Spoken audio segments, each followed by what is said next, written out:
નમસ્કાર દર્શક મિત્રો, મહામંથનમાં આપ સૌનું સ્વાગત કરું છું। ચા કરતા કેટલી ગરમ આ શબ્દ મારી અને તમારી પેઢી સમજણી થઈ ત્યારથી આપણે બોલતા આવ્યા છીએ। જ્યારે કોઈ અધિકારીની નીચેના માણસોને કારણે સામાન્ય માણસ હેરાન પરેશાન થાય ત્યારે આપણે ચા કરતા કેટલી ગરમ એવો શબ્દ પ્રયોગ કરતા હોઈએ છીએ। એવું નથી કે માત્ર સરકારી અધિકારી, પરંતુ ખાનગી કંપની હોય કે કોઈ હોસ્પિટલ હોય તો તબીબ કે બોસ કરતા તેની નીચેના માણસોનું વધારે ચાલતું હોય અને એક સામાન્ય માણસે તેની સામે પોતાના કામ માટે આજીજીઓ કરવી પડતી હોય છે। તો આણંદના સારસા ગામમાં એક સંવાદ કાર્યક્રમમાં આવા જ અધિકારીઓ અને એના માણસોની કનડગત અંગે મુખ્યમંત્રી સામે જ એક મહિલાએ રજૂઆત કરી। રજૂઆત કરનારા મહિલા આણંદના જ સાંસદ મિતેશ પટેલના ભત્રીજી હતા। જવાબમાં મુખ્યમંત્રીની પણ ખાતરી ચોક્કસ એ હતી કે જે આવી ગરમ કેટલીઓ હશે એને શાંત કરી દઈશું। રાજ્ય સરકારે છેલ્લા ઘણા સમયથી એવી ઘટનાઓ બને છે અથવા રાજ્ય સ્તરે એવી ઘટનાઓ બને છે જેમાં સરકારી બાબુઓ કે એના મળતિયાઓની સીધી કે આડકતરી સંડોવણી તરફ આંગળી ચીંધવામાં આવે છે। રાજકોટનો અગ્નિકાંડ એ પછી સફાળા જાગેલા તંત્રનું ચેકિંગ, નોટિસ પણ આપ્યા વગર એકમો સીલ કરી દેવા જેવી અનેક બાબતો થઈ। આ બધી ઘટનાઓ કાયદાકીય રીતે સાચી હશે છતાં સામાન્ય માણસના મનમાં એ સવાલ તો હંમેશા લઈને બહાર આવે છે કે મારું કામ સરળતાથી શા માટે નથી થતું, મારા કામમાં જ મુશ્કેલી કેમ આવે છે અને હું જ વારંવાર કેમ દંડાઉં છું। ત્યારે સૌથી પહેલા એ સવાલનો જવાબ મેળવીએ કે હવે કામમાં લાલિયાવાડી કરતા લોકો સરકારની ગંભીર ટકોરથી સુધરશે કે નહીં।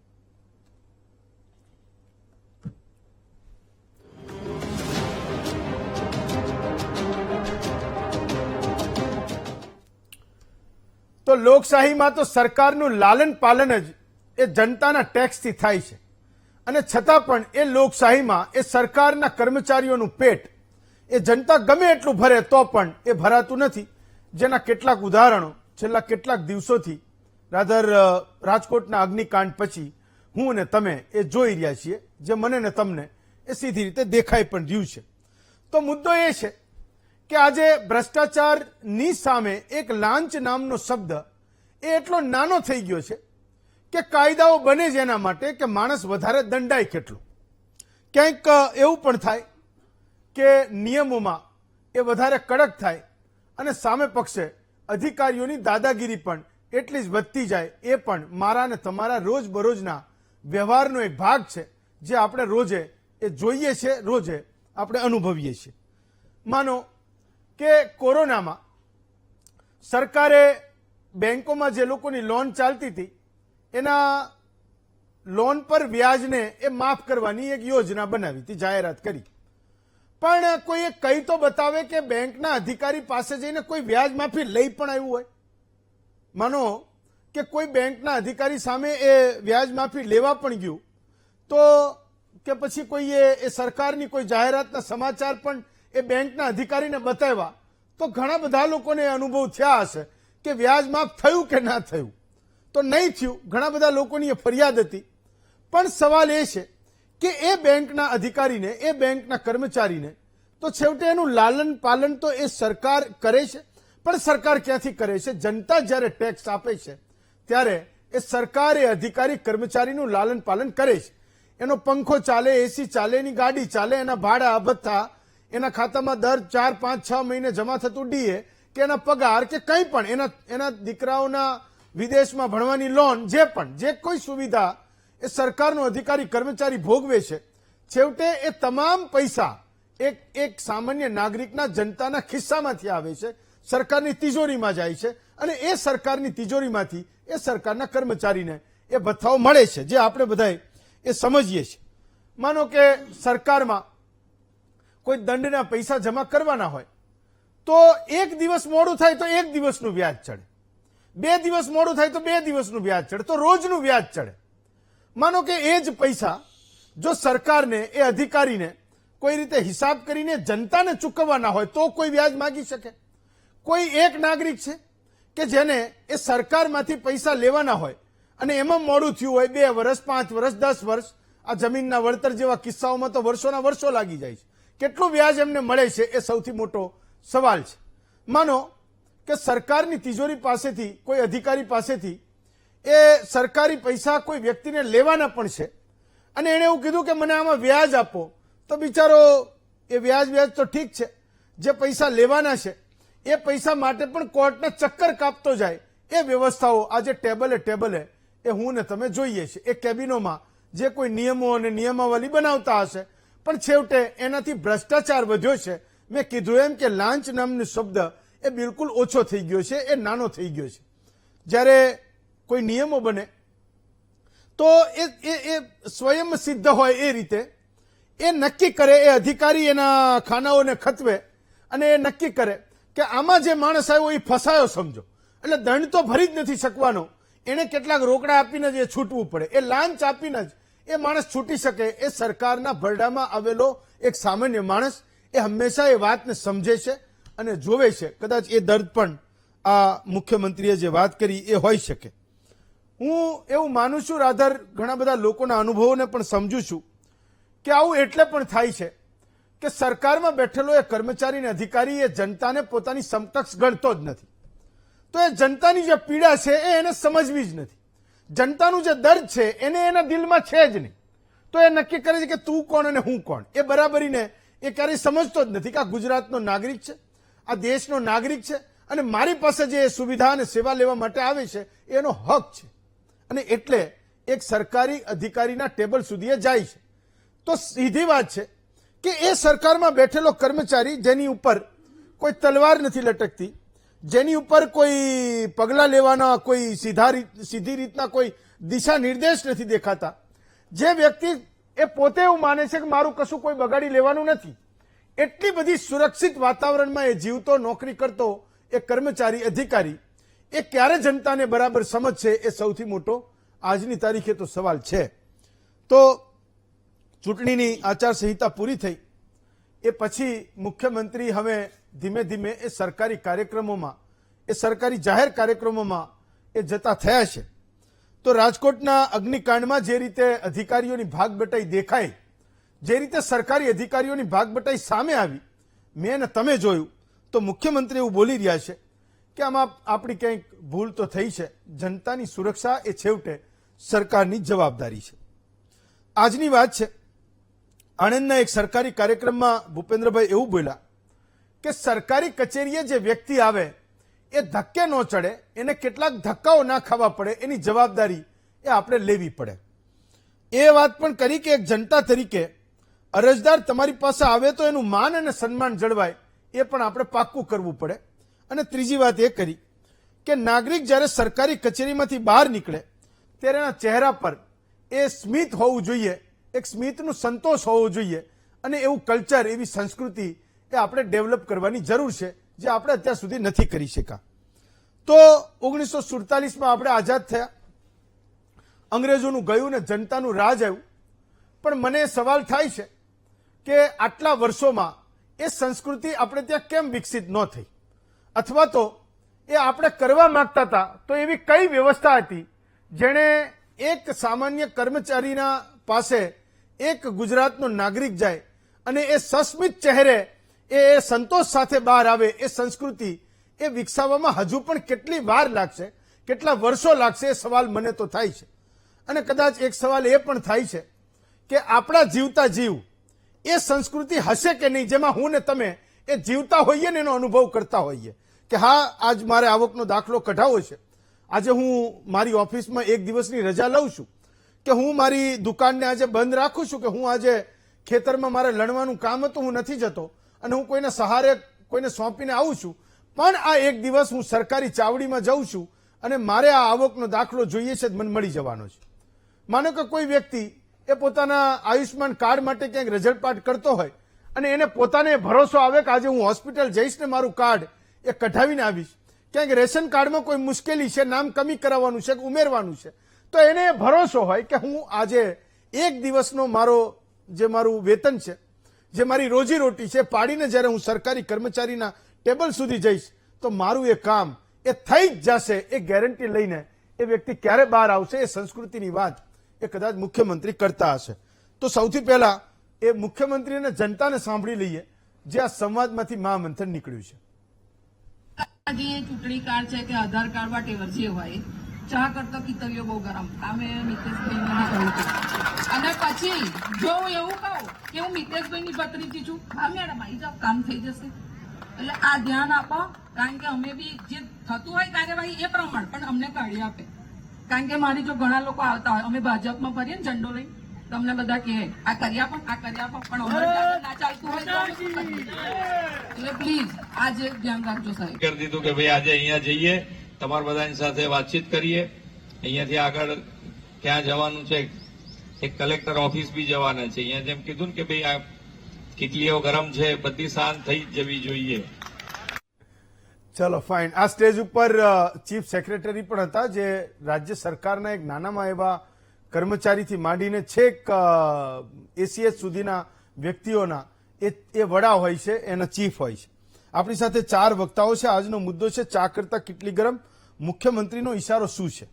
જયેશભાઈ વ્યાસ છે, ભાજપના નેતા છે. મનહરભાઈ પટેલ છે, કોંગ્રેસના નેતા છે. ગાયત્રીબેન પટેલ છે, એ પોતે પશુપાલક છે, ખેડાના છે, અને આ કાર્યક્રમમાં એ પોતે પણ હાજર હતા.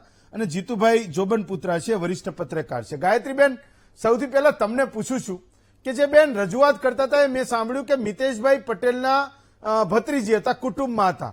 તો સ્વાભાવિક છે કે મુખ્યમંત્રીને પણ એ કહી શકે કે જરા જોઈ લેજો, આ અમે જયારે ભાજપનો ઝંડો લઈને જઈએ છીએ તો લોકો અમને સવાલ કરે છે કે સરકારી અધિકારીઓ કઈ રીતે કામ કરે છે. પણ મૂળ મુદ્દો હતો શું જેમાંથી આ વાત એ નીકળી? એના સિવાય એ કાર્યક્રમમાં આવેલા લોકોએ એ મુખ્યમંત્રીને શું સવાલો પૂછ્યા, મુખ્યમંત્રીને શું કીધું, શું ફરિયાદો કરી? ગાયત્રીબેન. હા, દરેક માણસની મેં આજે ફરિયાદ સાંભળી, દરેક માણસની રજૂઆત સાંભળી, તો મને એમ લાગ્યું કે અમુક અંશે જોવા જઈએ તો વ્યક્તિઓ પોતાની જે રજૂઆત કરતા હોય એ પ્રમાણેની રજૂઆત હતી. હા, અમુક રજૂઆતો એવી હતી કે જે જાહેર જનતા માટે હિતરૂપ હતી. તો એમાં તો હું એટલું કહી શકીશ કે જે રજૂઆત તમે જો કરતા હો તો ખાલી માત્ર ને માત્ર પોતાનો સ્વાર્થ નહીં જોવાનો, તમારા સમાજનું પણ ધ્યાન રાખી અને તમે રજૂઆત કરો તો એ અંશે તમે મુખ્યમંત્રી સાહેબ પાસેથી એવી આશા રાખી શકો છો કે આજે તમારું નહીં પણ સાથે સાથે આપણા સમાજનું જો ઉત્થાન થતું હોય તો એ પ્રમાણેની રજૂઆત કરવી જોઈએ. ઓકે જીતુભાઈ, તો મારો મુદ્દો એ હતો કે તમે સૌરાષ્ટ્ર લો, જ્યાં સૌથી વધારે આ સરકારી અધિકારીઓ, કર્મચારીઓ અને જનતાની વચ્ચે એ ટકરાવ જોવાય છે. દક્ષિણ ગુજરાત ગણો કે મધ્ય ગુજરાત ગણો કે ઉત્તર ગુજરાત ગણો, પણ સ્થિતિ તો બધે એક જ સરખી છે. મધ્ય ગુજરાતમાં લોકો ભલે ઝંડો પકડીને સામે ન આવતા હોય, પણ લોકોની ફરિયાદો તો છે જ કે સરકારી કચેરીએ જઈએ તો એ અધિકારીઓ, કર્મચારીઓ પરેશાન કરે છે. જીતુભાઈ. હેમંતભાઈ, અત્યારે તો પરિસ્થિતિ એવી છે કે સરકારી બાબુઓનું જ રાજ છે અને એ સ્પષ્ટ દેખાઈ રહ્યું છે. અને હવે સરકારી બાબુઓને જે કંઈ એક એવું થઈ ગયું છે કે ભાઈ કંઈક પણ ઘટના ઘટશે અથવા કંઈ પણ થશે, બહુ તો શું થશે, બદલી થશે અને કદાચ સસ્પેન્ડ કરવામાં આવશે તો ફરીવાર પાછા લેવાના જ છે. એટલે હવે એમને બે રોક ટોક ચાલી રહ્યું છે. અને ચૂંટેલા પ્રતિનિધિઓએ બી વારંવાર સરકારને અને મુખ્યમંત્રીઓને પત્ર દ્વારા જાણ કરી છે. હમણાં તાજેતરમાં જ અમારે વડોદરાની અંદર પણ આ 2 દિવસ પહેલા એક દાખલો બન્યો છે. અમારા ધારાસભ્ય જે છે યોગેશભાઈએ એ મહેસૂલ ખાતાના અધિકારીઓ વિશે મુખ્યમંત્રીને બી પત્ર લખીને જાણ કરી છે કે ભ્રષ્ટાચારે માજા મૂકી છે, કંઈક કરો.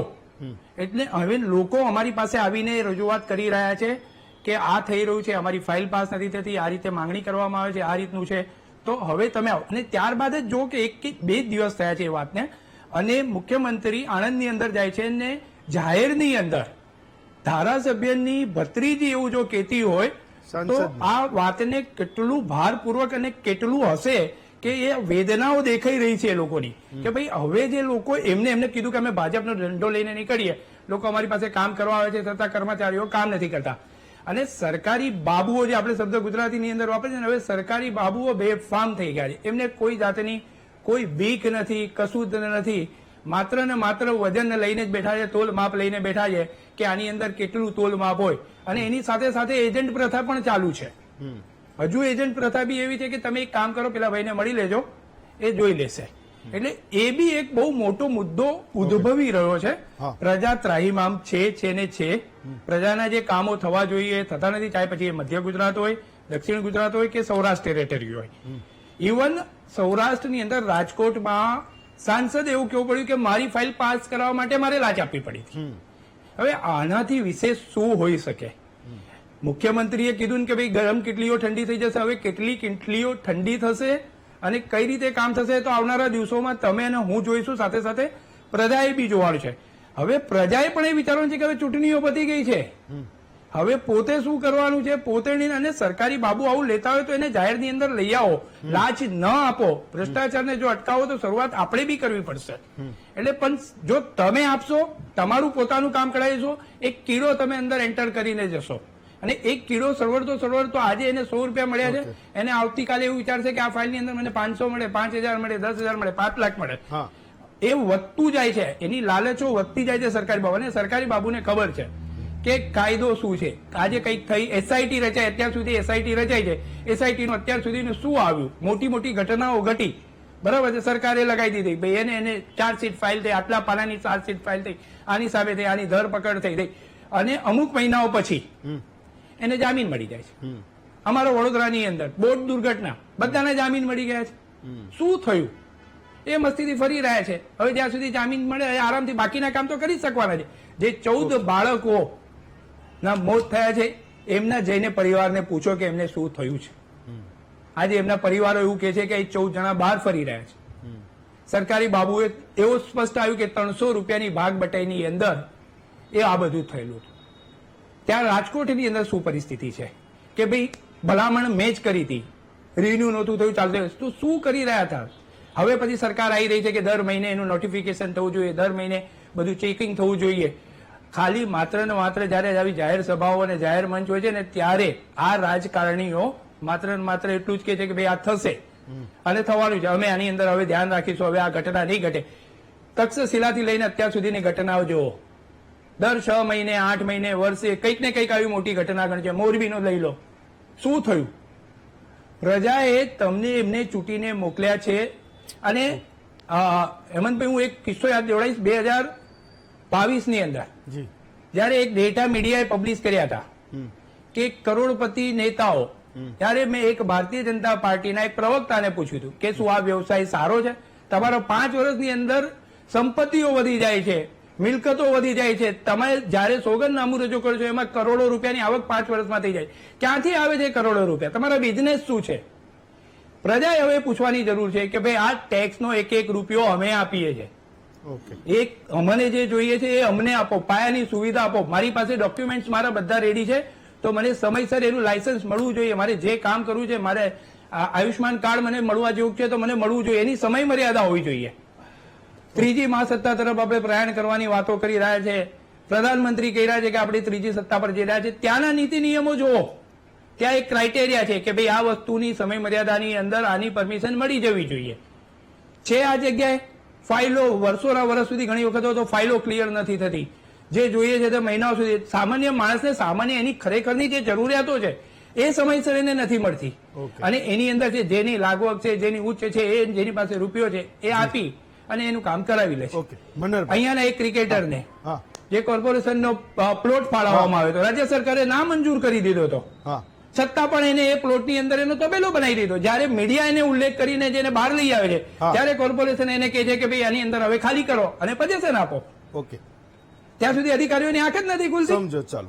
એટલે આ બધાની અંદર સરકાર બી એટલી જ સામેલ છે અને એટલી સાથે સાથે એમના 4 હાથ અધિકારીઓ પર હોય તો જ સરકારી અધિકારીઓ બેફામ થાય, બાકી બેફામ ન થાય.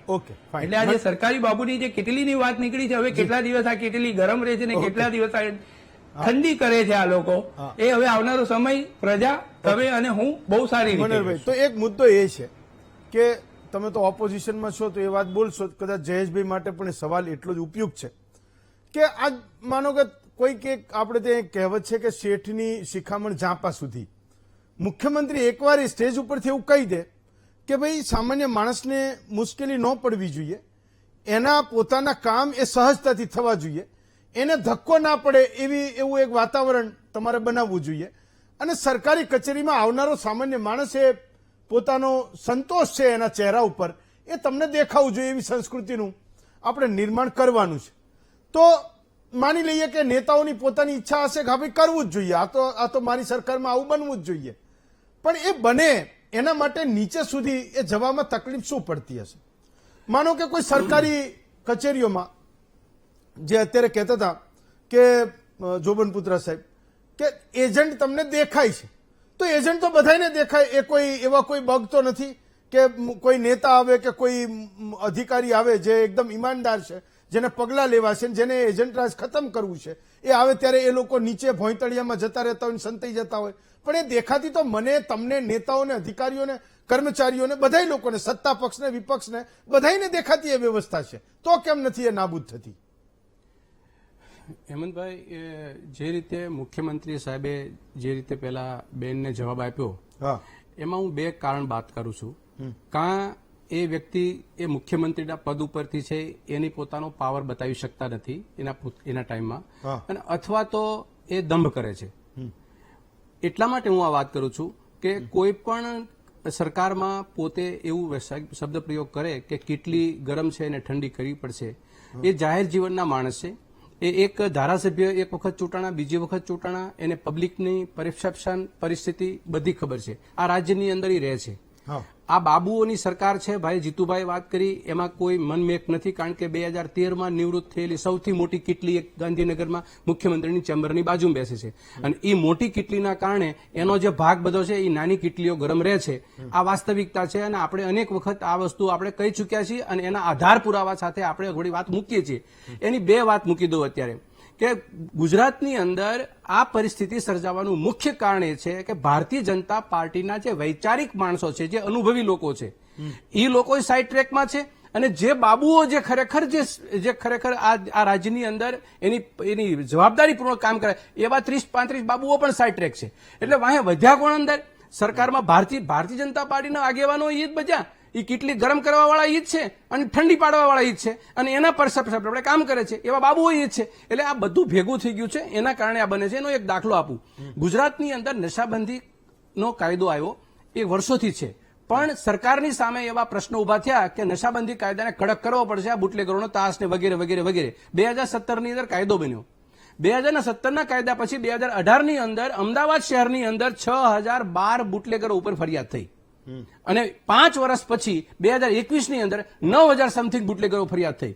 રમણભાઈ, પ્રશ્ન એ છે કે આ નશાબંધી એક્ટનો કાયદો 69 નશાબંધી કેન્દ્રો શરૂ થયા, 3 પોલીસ કમિશનર રેન્કની પોસ્ટ ઉભી કરી, પછી મજબૂત કોણ થયું, સશક્ત કોણ થયું? કાયદાના કારણે ગુજરાતની સરકાર અને પબ્લિકને એ શાંતિ મળી, એ સશક્ત થઈ સરકાર, કે પછી બુટલેગરો સશક્ત થયા? આ વાસ્તવિકતા છે. આ સરકાર પાસે આ આંકડા છે, સરકારના આંકડા બોલું છું. અને ગુજરાતની અંદરથી 250 કરોડનો દારૂ પકડાય, અને બોર્ડર ઉપરથી ખાલી 8 કરોડનો પકડાય. આ વાસ્તવિકતા છે. તો આ કરનારા કોણ? આ બાબુઓ. અને બાબુઓની વાત છે. ભાઈએ બહુ સરસ મજાની વાત કરી. એસઆઈટી જેટલી નિમી, કોને નિમી? બાબુએ નિમી. સભ્યો કોણ? બાબુઓ.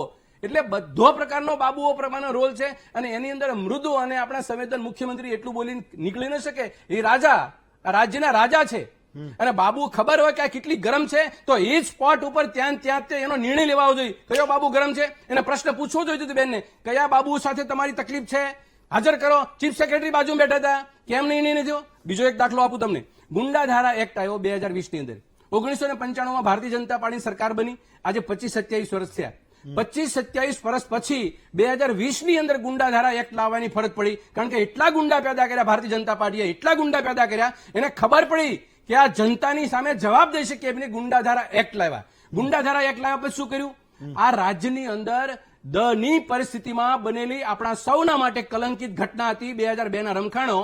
એની અંદર જે રીતે બલાત્કારીઓ જેલમાં હતા, જે સજા ભોગવતા હતા, એને આ રાજ્ય સરકાર એમનામ કાઢી મૂકે છે. નિર્દોષ, કોઈ પણ પ્રકારના કાયદાકીય કાનૂની પ્રક્રિયા પાસ થઈ આવે. અને બીજું, ટાડાના એક આરોપી, ટાડાના આરોપી નહીં, ગુનેગાર, એને પણ આ રાજ્ય સરકાર કાઢી. ગુંડા ધારા એક્ટ લાવવાથી સરકાર સશક્ત બની, જનતાને એનો કોઈ ફાયદો થયો?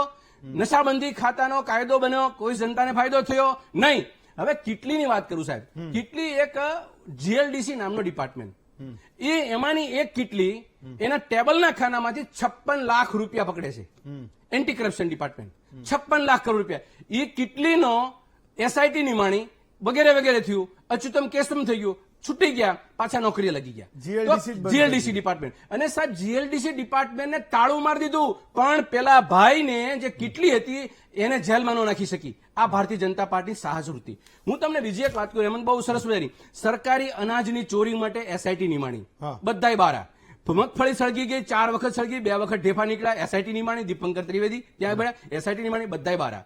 કડી પોલીસ સ્ટેશનમાં પોલીસે પકડેલો દારૂ પકડાનો, 8 કન્ટેનર દારૂ પોલીસ સ્ટેશનમાં ચોરાઈ જાય એના માટે એસઆઈટી નિમે, અને એસઆઈટી દારૂ પકડાતો નથી, પાણી ઉયો ગયો અને કઈ નથી થયું. નંબર 2, 4 કાળિયાર જે અભયારણ્યના એ કેમિકલ પીવાથી, ઝેરી દવા પીવાથી મરી ગયા, એના ઉપર કાયદો લાગ્યો, એસઆઈટી નિમાણી, બધા લોકો બહાર કોઈને ખબર નથી. ઓર્ગેનિક નામની કંપની હજી ચાલે છે. પાટીદાર આંદોલન થયું, એની અંદર 14 દીકરાઓ મરી ગયા, એસઆઈટી નિમાણી. પરિસ્થિતિ શું આવી? કોને જેલમાં નાખ્યા? મા બેન દીકરીઓને જે પોલીસે ગાળો કાઢી છે, જેને હત્યાઓ કરી છે, એના ઉપર શું થયું? એસઆઈટી નું પરિણામ શું આવ્યું? કોઈને ખબર નથી. બીજું, રાજકોટનો અગ્નિકાંડ ને ભાઈ જે હરણીની વાત કરી, સાહેબ આ એસઆઈટી એટલે ભારતીય જનતા પાર્ટીના આગેવાનો, એની સરકાર અને એના બેઠેલા બાબુઓ, આ બંને ભેગા થઈ નક્કી એવું કરવાનું છે, આપણે બચાવવાનો છે, જનતા ગઈ ભાડમાં. આ માનસિકતાથી એસઆઈટી નિમાય છે, આ માનસિકતાથી. અને છેલ્લે એક વાત કરું હેમંતભાઈ, કે આપણે આમાં કેમ નહીં 58,000 લોકોને અમદાવાદ શહેરમાં કૂતરા કરડી ગયા. મારી જનતા પ્રત્યેની પીડા એ પણ છે કે અમે આ વાતો મૂકીએ છીએ, વાસ્તવિકતા મૂકીએ છીએ, છતાં તે અમદાવાદ શહેરની અંદર પરિસ્થિતિ શું છે? 58,000 લોકોને કૂતરા કરડ્યા. કોના પાપે કરડ્યા? કૂતરા પકડી ન શક્યા. વાંદરા અને બિલાડા કરડી ગયા 2,000 લોકોને. વાંદરા અને બિલાડા કરડી ગયા, તો છતાં અમદાવાદની જનતાને એનો હક અધિકાર માંગવાની. અરે કોરોના પ્રકોપ અને મહામારી વચ્ચે હાઈકોર્ટ, નામદાર હાઈકોર્ટ હુકમ કરે છે કે આ શિક્ષણ માફિયાઓની સ્કૂલોમાંથી 25% તમને ફી માફ. એ ફી માફ લેવા માટે સરકારે કાયદો ન બનાવી કે સરકારે ઉલ્લંઘન કરી અને માફિયાઓને બેઠા ખોળામાં બેઠા. તો તમે વિચાર, નામદાર હાઈકોર્ટ કે છે, જનતાના ફેવરમાં નિર્ણય લે છે, છતાંય આ કારણે. છેલ્લે એક વાત મૂકું હેમંતભાઈ, કે અત્યારે જે ખાણ માફિયાઓ છે, ગોચર માફિયાઓ છે, જમીન માફિયાઓ છે, હમણાં તમે સુરતના એક કલેક્ટરને જેલમાં નાખ્યા, હવે કેટલા દિવસ રહે કેટલા દિવસ નહીં, એ પેલા અહીંયા બાજુના ગામની જગ્યા 20,000 કરોડ જેલમાં છે અત્યારે. આ બધા માફિયાઓ જે છે એનું સરવાળે તમને કહું 2.5 ડઝન બાબુઓ નિવૃત્ત થયા પછી એવી કઈ સરકારની મજબૂરી છે કે આ બાબુ નિવૃત્ત થઈ જાય છે, એનો સમય અને ઉંમર પૂરી થઈ જાય છે, અને છતાંય તે કેન્દ્રની સરકાર ભાજપાની અને આ બંને ડબલ એન્જિનની સરકાર આ બાબુઓ વગર જીવતી નથી રહી શકતી, ચાલી શકતી નથી. હેન્ડીકેપ કઈ રીતે છે? એટલે હું માનનીય મુખ્યમંત્રીશ્રીએ જે સંવેદનાથી એને સાંભળ્યા છે એને હું આભાર માનું છું. પણ મુખ્યમંત્રી પાસે હું જબરદસ્ત અપેક્ષા રાખું છું કે તમે તમારા સ્વભાવગત રીતે જે પરિચય આપ્યો છે મૃદુ મુખ્યમંત્રીનો, આ મૃદુ શબ્દ એને તમે બહાર થોડાક દિવસ કાઢો અને બાકી તમારો વાસ્તવિક પરિચય આપો. મુખ્યમંત્રીની ખુરશીને શોભે એવો પરિચય આપો, એક રાજાને શોભે એવો પરિચય આપો કે રાજ્યની જનતા તમારી પાસે ભારતીય જનતા પાર્ટીનો. CR પાટીલ સાહેબ તો એમ કહેતા હતા, તમે બધા ભાજપમાં આવી જાઓ એટલે તમારો કોઈ પ્રશ્ન નહીં. આ તો ભાજપના છે એને પ્રશ્નો છે, તમારી પાસે ભારતીય જનતા પાર્ટીના આગેવાન આવું વાત કરે છે. એટલે આપણા માટે આ પરિસ્થિતિનું નિર્માણ ન થાય અને ગુજરાતની અંદર આ માફિયાઓનું રાજ જે તમારી સરકારમાં બન્યું છે ને, એના માટે એક વખત તમે દંડો એવો મારો કે માફિયાઓનું નશ્વર થઈ જાય. જયેશભાઈ, તો સવાલ એ છે કે મિતેશભાઈના ભત્રીજી પૂછી રહ્યા હતા, એટલે એમાં તો એક રણકો પણ હતો, એ પણ દેખાયો કે મુખ્યમંત્રીને કઈ રીતે એક કડક ભાષામાં એની પોતાની ફરિયાદ અને વેદનાની વાત કરતા હતા. પણ હમણાં એક કિસ્સો મેં જોયો હતો, ભાજપના જે ગાંધીનગરના નેતાએ લોકોને એવો વોટ્સએપ કર્યો, જેના પેલામાં હું પણ હોઈશ તો મને પણ આવ્યો હતો કે ગાંધીનગર મામલતદાર કચેરીની તમને કોઈ ફરિયાદ હોય તમે મારી પાસે એ લઈને આવજો, હું યોગ્ય જગ્યાએ પહોંચાડીશ. તો મને એ થયું કે માનો કે એ જાણીતા કોઈ નેતા ભાજપના હોય, કંઈક વગદાર પણ માણસ હશે, કોકને ફરિયાદ પણ કરી શકે, સામેનો મામલતદાર કે કલેક્ટર કે પ્રાંત ઓફિસર એ પણ સમજતો હશે. આ જયેશભાઈ જાય તો એને ખબર તો પડે ને કે જયેશભાઈ ક્યાં ક્યાં ફરિયાદ કરી શકે. તો મારો સવાલ એ છે કે સત્તામાં રહેલા જેની વગ છે એને પણ જો આ પ્રકારના વર્તનનો અનુભવ થતો હોય તો એ ખરેખર સરકારે અનુભવે છે કે એની જનતા જે એને મત આપીને ચૂંટે છે, મોકલે છે, એ નેતાઓ એમને અનુભવ થતો હશે કે વાસ્તવમાં બાબુઓ કેવી રીતે એ સામાન્ય પ્રજાને ત્રાહિમામ પોકારાવી દે છે. હેમંતભાઈ, સૌથી પ્રથમ તો આજનો વિષય તમે લીધો એટલા માટે પણ આ વીટીવીને અભિનંદન આપીએ છીએ. બીજું કે આખો વિષય એ માત્ર પોલિટિકલ રાજકીય નથી, સોશિયો પોલિટિકલ પ્રકારનો વિષય છે. આજે એની રાજકીય ચર્ચાના સ્થાને સંપૂર્ણ એના નિરાકરણ તરફ આપણે સમાજ તરીકે, સરકાર તરીકે કે શાસક તરીકે ત્રણેય કેવી રીતે જાય એનો વિષય આ વિશેષ છે. તંત્ર સાથે સમાજને અને સમાજની સમજનો પણ વિષય છે એવું માનું છું. સીધો સંવાદ જે મુખ્યમંત્રી શ્રી એ આજે કર્યો અને એના પરિણામ સ્વરૂપે જે કંઈ એ આપણે રેકોર્ડેડ જોયું પણ ખરું ને સાંભળ્યું પણ ખરું. આવી જ રીતે જનતા જનાર્દનમાંથી જે કોઈ પ્રશ્નો હોય એ ચોક્કસપણે પૂર્ણતઃ આવકાર્ય છે. આ વાતને હું અત્યારે બિલકુલ બે ચાર મુદ્દાને સંબોધિત કરવાની જગ્યાએ એ રીતે કહેવા માંગુ છું. પ્રવક્તાઓ તરીકે પણ દાખલા તરીકે અમે ભારતીય જનતા પાર્ટીના એક હોદ્દેદાર તરીકે કામ કરવાના ભાગરૂપે અમે જ્યારે અહીંયા આવીએ છીએ ત્યારે પણ અનેક વાર હેમંતભાઈ અમે એવા વિષયો લીધા છે કે જે અહીંયા કોઈ પ્રશ્ન સ્વરૂપે આવ્યો હોય તો બીજે કે ત્રીજે કે એકાદ અઠવાડિયાની અંદર ગાંધીનગર જઈને એનું જે કંઈ નિરાકરણ હોય એના માટે પણ અમારા કાર્યકર્તા તરીકે પ્રયત્ન કરીએ છીએ અને એ અમારી જવાબદારી છે. વિષય તરીકે કર્મચારી એ પોતાને અધિકારી માને, અધિકારી પોતાને અધિકારી માને. અધિકારી શબ્દ સાથે સીધી જ પહેલા તો પાયામાં છે જવાબદારી, અને જવાબદારીને વહન કરવા માટે એમને અધિકાર આપવામાં આવે છે. આપણે સૌ સમજીએ છીએ અને એની જગ્યાએ એનું પરફોર્મન્સ હોવું જ જોઈએ. ભૂતકાળની અંદર પણ આપણે કામ જોયું છે કે માનનીય નરેન્દ્રભાઈ જયારે મુખ્યમંત્રી હતા ત્યારે પણ તમે કર્મચારી નહીં પરંતુ કર્મયોગી આ દ્રષ્ટિએ તમે આગળ વધો. ભય અને લાલચ એ કર્મચારી આ બંનેની વિષયથી દૂર ઉઠીને માત્ર જે મારે સોંપવામાં આવી છે હું યથાર્થ રીતે કર્મચારી તરીકે કામ કરું, કર્મયોગી તરીકે કામ કરું, આ વિષય છે. હવે આની જગ્યાએ સમાજની અંદર જ્યાં પણ આપણે જોઈએ છે કે એનું ડિટોરિએશન થતું હોય અને એ યોગ્ય રીતે વહન ન કરે એ બેજવાબદારી ગણાય અને એ શિક્ષાને પાત્ર જ હોય.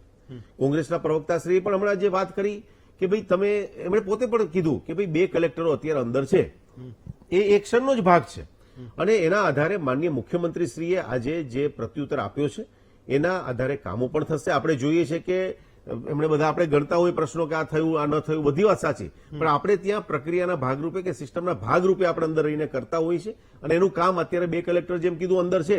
આવી જ રીતે જે કોઈ આવશ્યક એક્શન હોય એ આપણે હંમેશા કરતા આવ્યા છીએ. બંને મુદ્દા મહત્વના છે કે અરજદારનું માન સન્માન જળવાય, આપણી જે તમે વાત મૂકી એ પણ મહત્વની છે, અને બીજું કે સંતોષ લઈને એ વ્યક્તિ બહાર જાય. આ આપણી સામૂહિક જવાબદારી છે. ભારતીય જનતા પક્ષના તરીકે અમે શાસક પક્ષ તરીકે તો હું ચોક્કસપણે કહું છું કે અમારું કામ છે અમારે કરવું જ જોઈએ, એમાંથી કંઈ બહાર આવવાની કોઈ વિષય છે જ નહીં. પરંતુ કર્મચારી ચોક્કસપણે માની છે કે ક્યાંક પણ આવા મુદ્દા થતા હોય તો સમાજે સીધો માનનીય મુખ્યમંત્રીશ્રી, તમારા સ્થાનિક ધારાસભ્ય, સ્થાનિક આગેવાનો એમનું પણ ધ્યાન દોરવું જોઈએ. ચોક્કસપણે આ પણ વાત છે. એક વસ્તુ કહેવા માંગુ છું, મારે પોલિટિકલ આજે વિષય લેવો નથી, પરંતુ ગુંડાઓની જે સ્થિતિ હતી એ સ્થિતિ પણ આપણે ભૂતકાળમાં કોંગ્રેસના શાસનમાં જોઈ છે. એને ડિટેલિંગ મારે દરેક શહેરના ગુંડાઓ એ વખતના મારે ગણાવવા પણ નથી અત્યારે, પરંતુ એ સ્થિતિમાંથી આપણે હંમેશા કામ કરીને બહાર આવ્યા છીએ. આજની તારીખમાં ગુજરાતની અંદર આપણે જોયો છે કે વર્ષોથી જે કર્ફ્યુ નથી પડ્યો એ પણ એક એનો જ ભાગ છે. લોકો સાથે મળીને હળીને રહે છે, એ પણ મહત્વના છે. ભ્રષ્ટાચારનો વિષય હોય તો કોઈ પણ ભ્રષ્ટાચારી હોય એને માફ ન જ કરવા જોઈએ, ક્યાંયથી પણ પકડાય કે કોઈ પણ હોય. એ પછી કોંગ્રેસના 400 કરોડ ત્યાંથી પકડાય હોય તો પણ ભલે, અને કોઈ પણ વ્યક્તિ હોય તો ભલે, આપણે ચોક્કસપણે એને માનીએ જ છીએ. પરંતુ આજે એક વાત મારે પોલિટિકલ કરવાની બદલે બીજી એક કરવી છે કે આપણે ત્યાં એક શબ્દ છે શ્રી સવા. હેમંતભાઈ, મહેનરભાઈ, આપણે આ એક સામાજિક વાત કરવા માંગીએ છીએ. શ્રી સવાનો અર્થ આપણે માનીએ છીએ કે સવાયો વેપાર. ખરેખર હંમેશા હું તો એવું માનીએ છીએ કે શ્રી સવા એટલે તમે જે કામ સોંપવામાં મને આવ્યું છે એ હું સવાયું કરીને સમાજને આપું. મને જે મારી જવાબદારી છે એ જવાબદારી 100% તો કરીએ, પણ 125% કરવાનું જયારે આપણે કામ કરતા હોઈએ છીએ ત્યારે એ કર્મચારી હોય, રાજનીતિજ્ઞ હોય, એક પત્રકાર હોય, કોઈ પણ હોય, તો આ બધાની પરિણામ આપણને મળતું હોય છે.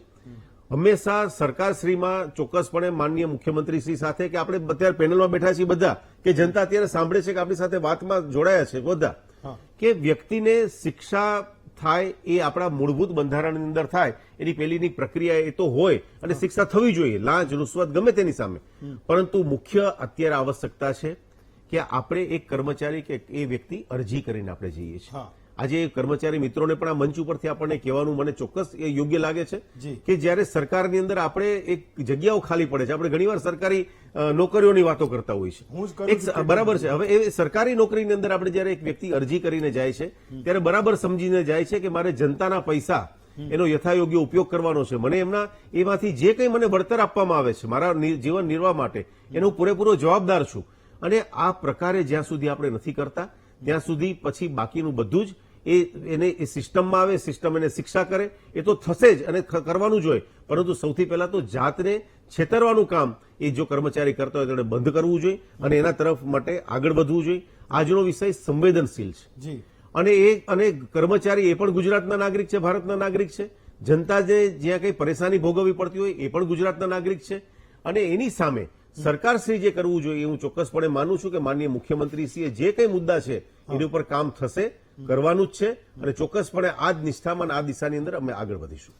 મનહરભાઈ, તો એક સવાલ એ પણ હતો કે એને ખબર નહીં કઈ રીતે જોવું.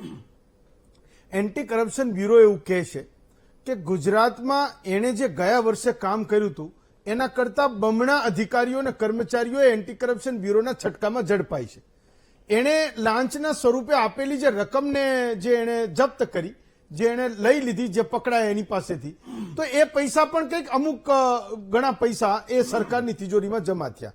સામે પક્ષે જે કર્મચારી અધિકારીઓની સામે જે ફરિયાદો આવી અને એની જે મિલકતો ટાંચમાં લીધી એ પણ કંઈક અમુક ઘણા પૈસામાં વધારે એ જમા થઈ સરકારી તિજોરીમાં. તો શું એનો મતલબ એવો છે કે ભ્રષ્ટાચાર એ જબરજસ્ત વધ્યો છે અને એન્ટી કરપ્શન બ્યુરો પણ એની એ જ ગતિથી કામ કરી રહ્યું છે? કે પછી એવું છે કે સરકાર માનો કે આંકડા ન આપતી, સરકાર એ આંકડાઓને કોઈ રીતે છુપાવી દેતી, તો એ પણ ખબર પડતી કે ભાઈ આ 22 ક્લાસ 1 અધિકારીઓની સામે પગલા લીધા, ક્યાંક છુપાવી દેતી તો મારીને તમારી સામે એ ન આવતું, હું તમે એ સવાલ પણ ના પૂછતા. તો જ્યારે પણ આપણે એવું કહીએ છીએ કે ગુજરાતમાં ભ્રષ્ટાચાર વધ્યો છે તો એ દલીલ હંમેશા એ કરે છે કે ભાઈ આ આપતા જ નહીં સામે, તો તમને કેવી રીતે ખબર પડતી કે ભ્રષ્ટાચાર એ આટલો બધો વધ્યો છે? હેમંતભાઈ, બહુ સરસ સવાલો છે. આ રાજ્ય પાસે સેન્ટર અને સ્ટેટની આઈબી છે, એક વિભાગ કામ કરે છે, જે રીતે એન્ટી કરપ્શન બ્યુરો કામ કરે. મેં એન્ટી કરપ્શન બ્યુરો પાસે 4 સવાલ પૂછ્યા, આરટીઆઈ ની માહિતી માંગી, મને ના પાડી દીધી. મેં પહેલો સવાલ એને એ કર્યો હતો કે તમે 2001 થી માંડીને અત્યાર સુધીની અંદર કેટલા લોકોની ઉપર તમે રેડ પાડી અને કેટલા પૈસા ભેગા કર્યા, અને એ અધિકારીઓ આજની તારીખે એ ક્યાં સરકારની ફરજ ઉપર છે કે જેલમાં છે, અથવા તો એને તમે પ્રમોશન અટકાવ્યા તો કેવા અટકાવ્યા અને નાણાં કેટલા હતા? જવાબ ના આપ્યો. પ્રશ્ન એ છે કે સાહેબ, સરકારના કામ શું છે કે એક વખત ગુનો બને, એનો ગુનો બીજી વખત ના બને એના માટે શું વિચારવું એ સરકાર વિચારવાનું બંધ કરી દીધું છે. હું તમને નાનો એવો દાખલો આપું. સરકાર 3 પ્રકારની સજા કરે છે. એક, એન્ટી કરપ્શન પકડાણો એટલે એની તરફ સસ્પેન્ડ કરી દે, એટલે એનો 75% 50% પગાર ચાલુ થઈ ગયો, એટલે એને કોઈ તકલીફ નથી. બીજું, એ અધિકારીને એક ઇજાફો બંધ કરી દે અથવા તો એની બદલી કરી નાખે, બરાબર છે. અને ત્રીજું છે એને રિવર્ઝન આપી દે, એક પદોથી બીજી નીચેના પદો લઈ જાય. સાહેબ, આનાથી કોઈ દિવસ ભ્રષ્ટાચાર ના અટકે. આ અટકવાના નામ આ માફિયાઓ પેદા થવાનું કારણ છે કે મને ખબર છે કે મારા આગળના વાળાને કઈ થયું જ નથી. ખનીજની સાહેબ ગુજરાતની અંદર 1315 કરોડ રૂપિયા અત્યારે જનતા સરકારના લેવાના બાકી છે. આ ખાણ ખનીજ વાળા પાસેથી, બિઝનેસમેનો પાસેથી સરકાર કેમ ઉઘરાવી શકતી નહીં? 1315 કરોડ રૂપિયા ઓફિશિયલી આંકડો. અને આજની તારીખે દર 5 દિવસે એક ખનીજની ચોરીની ફરિયાદ આ રાજ્ય સરકારને મળે છે. તમારી પાસે શસ્ત્ર સરંજામ છે. મેં તમને પહેલા વાત કરું, ગુજરાતની અંદર આ એક મારી પાસે આવ્યું છે, 1 મિનિટમાં પતાવશો, મારે એમનો જવાબ પણ લેવાનો. આ એક હું તમને મૂકું છું. આ વાત છે, આની અંદર એમ કે છે કે ગુજરાતમાં જે બાબુઓ બીજા રાજ્યમાંથી આવ્યા છે એ લોકોએ ગુજરાત નથી છોડ્યું. સાહેબ, 500 બાબુઓ જે ભૂતકાળના છે એમાંથી ખાલી 40 બાબુઓની ઇન્વેસ્ટિગેશન કરો સાહેબ, ગુજરાતનું દેવું માફ થઈ જશે. આ વાસ્તવિકતા છે સાહેબ. એટલે તમે જે સરકાર જે સિસ્ટમથી કામ કરે છે એ સિસ્ટમ નહીં ચાલે, કારણ કે ભ્રષ્ટાચારને નહીં અટકાવી શકો, બેરોજગારીને નહીં તોડી શકો, નહીં તમારી જનતાને સુખાકારી આપી શકો, કે નહીં તમે પોતે તમારા 25 વર્ષ પછી પણ તમે ગર્વ લઈ શકશો કે મેં 25 વર્ષથી સરકારમાં કામ કર્યું, કાંઈ ઉકળે નથી ગયા. આ પરિસ્થિતિનો સામનો કરવાનો વારો આવ્યો છે. એટલા માટે કહી છે કે મહેરબાની કરીને તમારી પાસે જે શસ્ત્ર સરંજામ છે, જે તાકાત છે, તમારી પાસે વહીવટની ક્ષમતા છે, તમારી પાસે દંડી છે, તો તમે મારો અને આ જે લોકો છે ગુંડાઓ છે એને તમે નશ્યત કરો. અને બાબુઓ જે છે એ બાબુઓને તમે આ 2 ડઝન બાબુઓને તમે નિવૃત્ત થયા, એને હાલવાના ની રિપ્લેસમેન્ટ છે, હાર્ટ એટેક આવેલા છે, એવાને શું કામ તમે રાખો છો ત્યાં આગળ? એને તમે જવા દો. ઉંમર પૂરી થઈ ગઈ, ઉંમર પૂરી થઈ ગઈ. જયેશભાઈ, હું એના ઉપરથી એક સવાલ પૂછું છું. તમે આંગળી ઊંચી કરી, એને કીધું તમારે કંઈક કહેવું હશે. મારો સવાલ એ છે કે હું 2007 થી એવા કેટલાય ધારાસભ્યોને જોઉં છું જે પહેલી વાર તમે ટિકિટ આપીને ચૂંટાઈ ગયા, સત્તામાં તમે જ છો ત્યારથી હું જોઉં છું. તો એ ધારાસભ્યોનો જબરજસ્ત ઉત્સાહ હોય.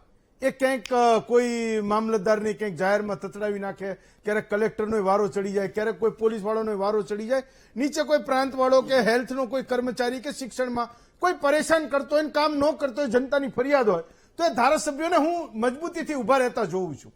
પણ એ 2007 વાળો 2012 આવતા સુધીમાં એ લડવાનું એ હથિયાર હેઠા મૂકી દે છે. હું એ ખરેખર સમજવા માંગુ છું કે વાસ્તવમાં એ ચૂંટાયેલા લોકોએ આમનાથી એ લડી શકવાની ક્ષમતા નથી ધરાવતા હોતા, કે એમની સિસ્ટમ એટલી બધી જબરજસ્ત મજબૂત છે કે જનતાના મતથી ચૂંટાયેલો પ્રતિનિધિ ગમે એટલો બગદાર હોય, ગમે એટલી લીડથી જીતીને આવ્યો હોય, ગમે એટલો મજબૂત નેતા હોય, પણ છેવટે 5 વર્ષે એના હથિયાર એ હેઠા મૂકી દેવા પડશે. જયેશભાઈ. હેમંતભાઈ, એક આ વિષયમાં હું એક અલગ મત ધરાવું છું. જનપ્રતિનિધિ તરીકે ભારતીય જનતા પક્ષના દરેક કાર્યકર્તા ચૂંટાયેલા હોય કે ન ચૂંટાયેલા હોય, કાર્યકર હોય, સમાજની અંદર જ્યારે પણ કોઈ પણ ચેલેન્જીસ ઉભી થતી હોય કે કંઈ પણ હોય, એક સિસ્ટમ તરીકે કે કામ કરવાની દ્રષ્ટિએ ભારતીય જનતા પક્ષ અત્યારે અડીખમ રીતે સમાજની સાથે ઉભો છે અનેક બાબતોમાં અને અનેક વિષયોમાં.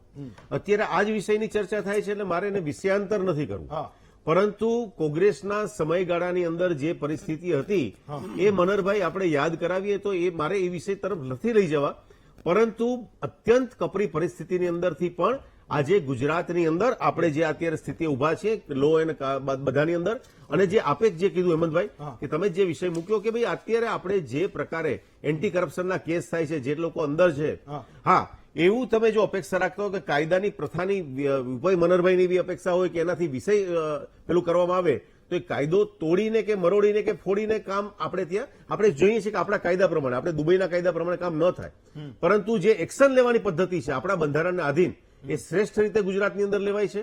આપણે જોઈએ છીએ કે જ્યાં પ્રકારના જે કંઈ કેસ કરવાના આવે કે જે ઉપર કામ કરવાના આવે એમાં પણ આપણે કામ કરીએ છીએ. સર્વાંગી રીતે ગુજરાત બાય એન્ડ લાર્જ આજે જે હતું એની સ્થિતિથી ઉત્તરોત્તર પ્રગતિ તરફ જઈ રહ્યું છે. માનનીય સીએમ સાહેબે જે ભૂપેન્દ્રભાઈ પટેલ સાહેબે જે કહ્યું છે એ એમની એક સરળતાથી અને સાચી પદ્ધતિથી એમણે નિખાલસતાથી કહ્યું છે કે જો આવું કંઈ પણ હશે તો એની ઉપર એક્શન લેવામાં આવે છે, અને અમે ચોક્કસપણે લઈએ છીએ. અને અનેક પ્રકારના એક્શન લેવાતા હોય ત્યારે જ આ સરકારની અંદર ને ગુજરાતની અંદર લોકો ભારતીય જનતા પક્ષ સાથે હોય.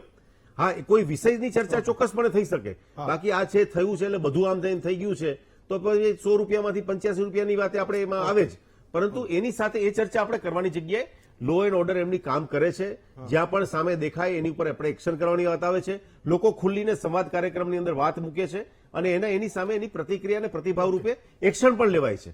એટલે અત્યારે આ મુદ્દો છે એને ચોક્કસપણે સંબોધિત અને શ્રેષ્ઠ મુદ્દો છે, અને હું અત્યારે જનતાને એ પણ અપીલ કરવા માંગુ છું, જ્યાં પણ જે જગ્યાએ જ્યાં હો ત્યાં જે વિષયમાં જ્યાં યોગ્ય લાગે ત્યાં ચોક્કસપણે જનપ્રતિનિધિ, સીએમ સાહેબ કે અલગ અલગ મંત્રીઓને મળવા નથી અને ચોક્કસપણે એનું નિરાકરણ આવે. આપણે આ રાજ્યમાં નિરાકરણ માટે બેઠા છીએ અને એના પ્રશ્નોને આપણે એને સોલ્વ કરીએ. અને મેં પહેલો કહ્યું એમ, આ પ્રશ્ન માત્ર પોલિટિકલ નથી, સોશિયો પોલિટિકલ છે. સમાજે પણ આમાં આપણે જાગૃત થવું પડશે. તમે જુઓ કે કોઈ વ્યક્તિ દાખલા તરીકે દંડિત થાય તો લાજ શરમ પ્રકારનું જે હોય એ કર્મચારી કે અધિકારીઓને એને જે શરમ ના આવે, અધિકારીઓ પોતાનું પણ આત્મમંથનનો પણ સાથે વિષય છે. આત્મમંથન એ પણ મહામંથનનો આપણે કીધું છે. એટલા માટે મેં કીધું કે આ સોશિયો પોલિટિકલ વિષય છે અને આપણે સૌ સાથે મળીને એની સામે લડત આપવાની છે. માનનીય મુખ્યમંત્રી શ્રીએ આજે સ્પષ્ટતાપૂર્વક કીધું છે, એના પરિણામો પણ મળશે. જયેશભાઈ અને મનહરભાઈ, હું બંનેને કહું છું, ક્યારેક સત્તામાં હશો, વિપક્ષમાં હશો, દેશમાં પણ એવું ચટ્ટા બટ્ટા બધા બદલાતા રહેશે. તમે રાજકોટના અગ્નિકાંડની તમે વાત કરી, હમણાં 2 દિવસ પહેલા કુવૈતમાં 49 લોકો જીવતા બળી ગયા, આપણા 44 લોકો હતા, એમના અસ્થિઓ પણ આજે એ ભારત આવ્યા. પણ તમે એવું કીધું કે રાજાશાહી જેવું થતું નથી. હું આજે કહું છું, રાધર હું માનું છું, એ જનતા પણ કદાચ માનતી હશે કે લોકો એ ઈચ્છે છે કે તમે એ પ્રકારે વર્તો, અને જ્યારે તમારે કડક નિયમો એક જનતાના પોતાના હિત માટે બનાવવાના હોય, એ કાયદાઓને જ્યારે તમારે લાગુ કરવાના હોય તો જનતા ક્યારેય રસ્તામાં નથી ઉતરતી.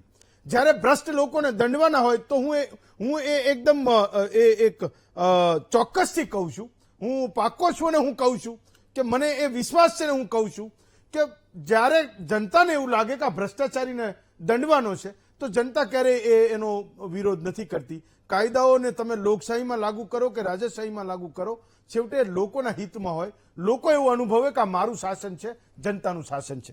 જયેશભાઈ, મનહરભાઈ, ગાયત્રીબેન અને જીતુભાઈ, ચારેય વક્તાઓનો ખૂબ ખૂબ આભાર માનું છું. એક બ્રેક લઈએ અને બ્રેક પછી ગુજરાતના એક સળગતા મુદ્દા, ભારતના એક સળગતા મુદ્દા પર આપણે મહામંથન કરવાના.